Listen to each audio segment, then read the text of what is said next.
Seorang ibu biasanya memandang anaknya jauh lebih berharga daripada apapun. Membantu anaknya memperoleh kemajuan kehidupan anaknya, baginya nih jauh lebih berharga dibandingkan dengan dirinya sendiri. Halo guys, selamat datang di podcast Inspirasi Growing ya guys. Apakah lu pernah dalam hidup lu selalu timbul kegelisahan atau ketidakpuasan secara terus-menerus? Entah dari hasil pekerjaan lu atau hasil dari bisnis lu. Apakah itu masalah buat lu guys? Jawabannya di podcast ini ya guys. Gue akan berbagi inspirasi dan bagaimana kekuatan bersyukur membantu mengurangi kegelisahan lu. Dan ini pun berdasarkan penelitian yang ada. Yuk kita simak podcast ini sampai tuntas ya guys. Leadership is fun. Kegelisahan dalam hidup kita bisa sering terjadi dan itu wajar guys. Kegelisahan karena pekerjaan kita karena takut gagal, gelisah karena tugas yang diberikan atasan itu belum selesai-selesai, atau gelisah karena anak buah kita takut tak bisa menyelesaikan tugasnya. Atau kita gelisah apakah bisnis kita berhasil atau tidak. Nah, bagian dari proses guys. Namun, jika kita terus-menerus dan tidak berkesudahan kegelisahan lu guys, nah itu jadi pertanyaan besar buat kita guys. Salah satu contoh nilai positif dalam hidup kita adalah bersyukur. Mengapa itu bersyukur bro? Nah gini guys, yang dimana bersyukur itu akan menimbulkan kebahagiaan atau emosi positif sehingga kita akan berkurangnya kegelisahan pada diri lu guys. Hal itu disebabkan energi kebahagiaan akan lebih besar dibandingkan dengan kegelisahan pada diri lu guys. Ayo guys, kita belajar bersama-sama ya guys seputar konsep bersyukur. Oke? Nah, keberadaan bersyukur itu akan menimbulkan kebahagiaan yang dimana bersyukur itu kan lebih mudah dan muncul dalam kondisi-kondisi tertentu guys. Nah, berikut ini adalah kondisi yang kondusif bagi munculnya rasa bersyukur. Berbagai penelitian ilmiah membuktikan bahwa efek bersyukur sangat baik bagi kesehatan mental dan kesehatan fisik, dan sangat efektif untuk mententramkan batin dan juga menangkal berbagai kekecewaan serta kepahitan. Nah, kata bahasa kerennya mental health. Oke. Berikut ini beberapa persepsi mengenai rasa bersyukur. Bahwasannya karakter perbuatan baik akan membangkitkan rasa bersyukur, guys. Iya. Sehingga kita akan bisa paham konsep bersyukur ini. Nah, ini gue kutip dari buku Psikologi Positif karangan dari Iman Setiadi Arif guys. Dan ini buku ini sangat menarik dan ini bagi gue semoga buku ini bermanfaat ya guys buat lo pada. Oke? Nah, persepsi yang pertama yaitu akan adanya niat yang baik. Persepsi yang kedua bahwa suatu perbuatan baik itu tidak akan dengan mudah dilakukan. Persepsi yang ketiga, pemberian adalah hal yang bernilai tinggi bagi diri kita. Persepsi yang keempat bahwa si pemberi telah memberi atau menolong bukan sekedar karena kewajiban. Oke, biar lebih jelas lagi kita kupas persepsi-persepsi tersebut ya guys. Tentunya satu-satu kita kupas ya guys. Oke, kita masuk. Yang pertama, persepsi perbuatan baik karena adanya niat baik. Nah, ini pendapat dari peneliti yang bernama Heather di tahun 1958. Jadi gini guys, orang lain untuk berbuat baik pada diri kita bila mana kita memiliki persepsi bahwa seseorang telah memiliki niat baik yang tulus untuk memberikan kebaikan atau cinta atau kasih sayang. Kadang niat baik saja terkadang sudah cukup membangkitkan rasa bersyukur dalam diri kita guys. Hey, that's pretty good. Sekalipun misalnya pemberian orang lain tidak sampai terlaksana atau bahkan tidak terlaksana dengan sempurna guys. Nah, ini menarik guys. Nah, sebaliknya kalau perbuatan baik orang lain dilakukan karena kebetulan atau niat baiknya tidak terbaca dengan keliru, misal terkesan tidak tulus atau terpaksa, malah akan timbulnya kesalahpahaman, guys. Nah, yuk kita ambil contoh nih ya biar lebih jelas.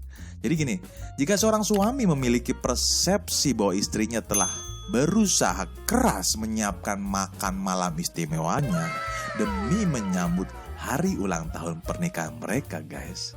Tetapi nih guys, karena sesuatu hal acara makan malam itu gagal.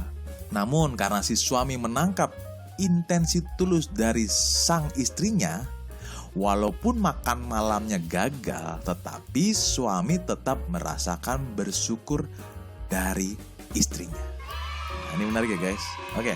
Yang kedua, persepsi perbuatan baik itu tidaklah dengan mudah dilakukan guys, melainkan membutuhkan pengorbanan dari si pemberi. Ini pendapat peneliti yang bernama Makala di tahun 2001 guys. Nah, ketika kita memiliki persepsi bahwa suatu perbuatan baik itu dilakukan dengan sangat mudah oleh si pemberi atau tidak membutuhkan pengorbanan darinya, biasanya nih guys, oke, tolong perhatikan ya guys, biasa nih rasa bersyukur tidak begitu tergerak guys. Contoh nih ya, biar lu lebih jelas, oke?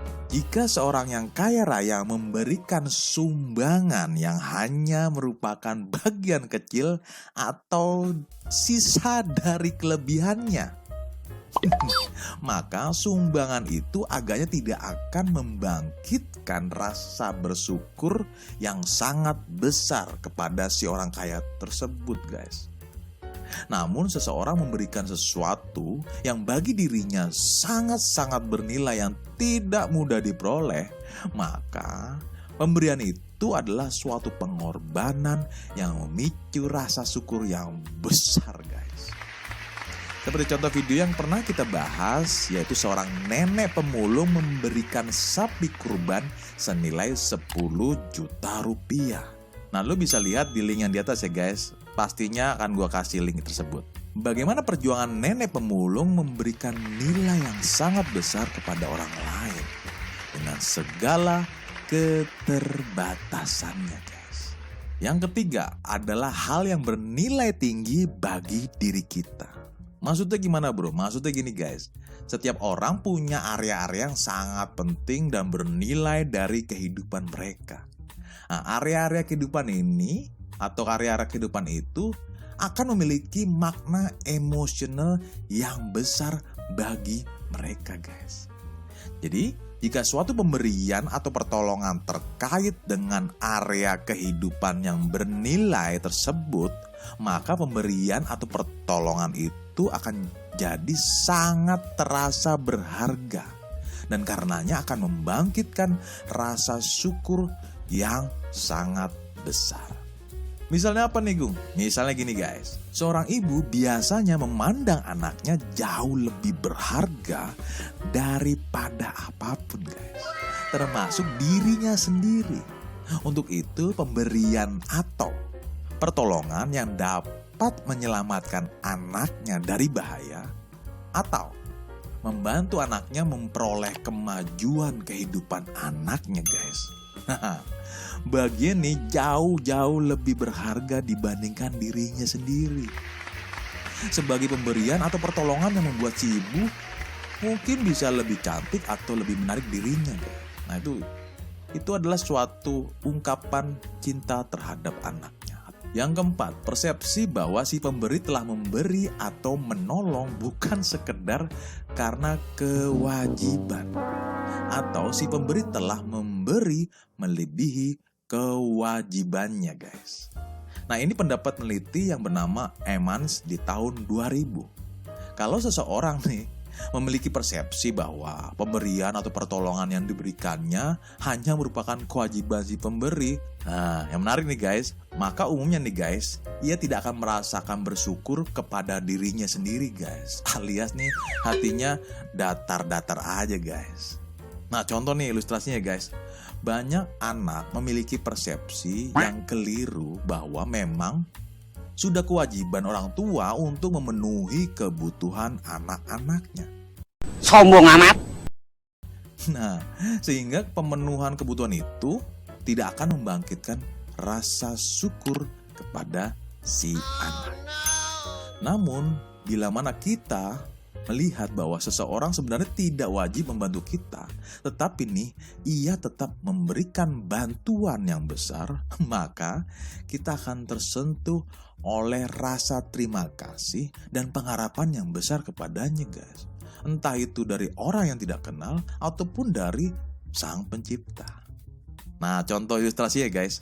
Seseorang yang dimana bukan keluarga kita, atau bukan sahabat kita, atau bukan teman dekat kita, atau bahkan orang yang tidak dikenal, atau yang bahkan nih guys, orang yang tidak kita sukai. Please, no! No! No! Entah tetangga kita, atau orang sekitar kita yang tidak kita sukai. Gue ulangi lagi guys, bahkan orang yang tidak kita sukai, yang dimana mereka tidak memiliki kewajiban menolong kita guys. Namun karena mereka melakukan perbuatan baik dalam bentuk pertolongan kepada kita nih guys, walaupun kita gak suka nih guys, maka kita akan terkejut dan timbul rasa bersyukur yang besar guys. Itu dia yang bikin gue bingung. Jadi, bersyukur itu sebagai emosi positif adalah perasaan yang menyenangkan, yang khas, dan membangkitkan perasaan dan motivasi tertentu guys. Podcast berikutnya kita akan membahas lebih dalam tentang seputar pribadi bersyukur. Dan manfaat-manfaat apa saja kalau kita mempunyai rasa syukur. Nah, kita tunggu di video berikutnya ya guys. Pembahasan nilai bersyukur ini adalah bagian dari program Self Leadership 4.0. Jika lo mau diskusi atau ngobrol-ngobrol tentang Self Leadership, lo bisa hubungi tim Growing, sehingga tim Growing bisa jadi sahabat lo guys. Nah, lo bisa hubungi tim Growing di link yang gue kasih atau gue tulis di description di bawah ini ya guys. Itu saja pembelajaran buat lo dan gue di podcast Inspirasi Growing hari ini. Oke? Salam Growth Mindset Indonesia dan salam Persatuan Indonesia Maju.